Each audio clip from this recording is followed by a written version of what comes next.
या बातमीचे प्रायोजक आहेत hotel Badepeer, Laxmi market, Vijapur west, Solapur. दुसरी शाखा मुस्लिम बादशाहपेठ, जिंदाशाह मदार चौक, सोलापूर। देहदान, नेत्रदान व अवयवदान यामध्ये ढोबळ स्वरूपात 3 भाग आहेत। अवयवदान व देहदान, नेत्रदान यामध्ये फरक आहे। देहदान हे नैसर्गिक मृत्यू झाल्यावरच केले जाते। सदरच्या व्यक्तीला कुठल्याही प्रकारच्या शस्त्रक्रिया केलेली नसावी, गंभीर स्वरूपाचे आजार किंवा कॅन्सर वगैरे असू नयेत अशा व्यक्तीचेच देहदान संबंधित यंत्रणेकडून स्वीकारले जाते। त्याचबरोबर नेत्रदान ही मृत्यूनंतरच डोळे संपूर्ण न काढता केवळ 20 मिनिटात विशिष्ट प्रकारात काढून एका मृत व्यक्तीचे किमान 4 गरजू व्यक्तींना नवीन तंत्रज्ञानाच्या साहाय्याने लावतात। या संदर्भात तज्ञ डॉक्टर सोलापुरात मोजकेच आहेत, त्यापैकी डॉक्टर तन्वंगी जोग आहेत। अवयवदान हे मेंदू मृत झालेल्या व्यक्तीचेच केले जातात। या संदर्भात समाजामध्ये समज गैरसमज आहेत, याची माहिती प्रत्येकाने घेऊन या संदर्भात चळवळ उभी राहण्याची आवश्यकता आहे, असे प्रतिपादन देहांगदान जीवनदान समाजसेवी संस्था व दधीची अवयवदान प्रचारक संघ या संस्थेचे सक्रिय कार्यकर्ते योगीन गुर्जर यांनी केले। 13 ऑगस्ट रोजी जागतिक अवयवदान दिन म्हणून साजरा केला जातो। याचे औचित्य साधून सोलापुरातील श्री मार्कंडेय सोशल फाउंडेशन, पूर्व विभाग, सार्वजनिक वाचनालय आणि पद्मशाली सखी संघमच्या वतीने आयोजित केलेल्या उपक्रमात जीवनदान देणाऱ्या नातलगांचे सन्मान कार्यक्रमात ते बोलत होते। यावेळी व्यासपीठावर जोग नेत्रपेढीचे डॉक्टर तन्वांगी जोग, वाचनालयाचे अध्यक्ष पांडुरंग दिड्डी, अरविंद चिनी, फाउंडेशनचे उपाध्यक्ष नागेश सरगम, सखी संघमच्या अध्यक्षा मेघा इट्टम यांची उपस्थिती होती।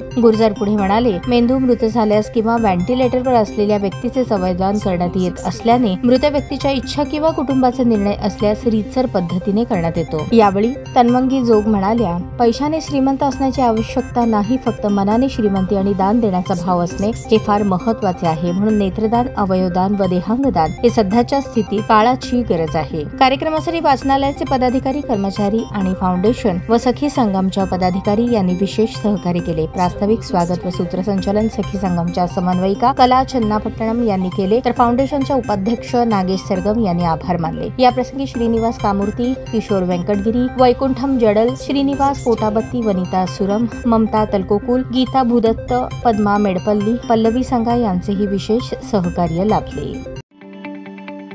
ताज्या बातम्या पाहण्यासाठी प्राईम महाराष्ट्र न्यूज चॅनलला सबस्क्राईब करा।